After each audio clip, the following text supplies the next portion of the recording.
శ్రీమాత్రే నమః. శ్రీ మహాగణాధిపతయే నమః. జాతకదర్శిని ప్రేక్షకులకు తిరిగి స్వాగతం. శివునికి అభిషేకం ఏ ఏ పదార్థాలతో చేయడం వల్ల శుభ ఫలితాలు చూస్తాయో ఈరోజు తెలుసుకుందాం.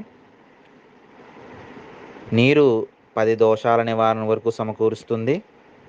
పాలు 100 దోషాల నివారణ, అలాగే పెరుగు 1000 దోషాల నివారణ వరకు సమకూరుస్తుంది.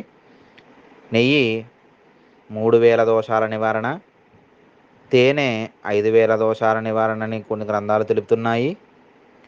పంచదార 8000 దోషాల నివారణ, చెరుకు రసం 10,000 దోషాల నివారణ, మామిడి పళ్ళ రసం 1,00,000 దోషాల నివారణ, నారికేలోదకం అనగా కొబ్బరి నీళ్ళు 30,00,000 దోషాల నివారణ వరకు సమకూరుస్తుంది.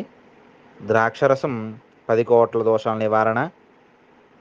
ఇలా కొన్ని గ్రంథాలు వివిధ ద్రవాలతో శివునికి అభిషేకం చేయడం వల్ల వాటి యొక్క శుభ ఫలితాలు తెలుపుతున్నాయి. మరొక వీడియోతో మీ ముందుకు వస్తాను. మీ చింతా సుమన్ శర్మ. శ్రీమాత్రే నమః.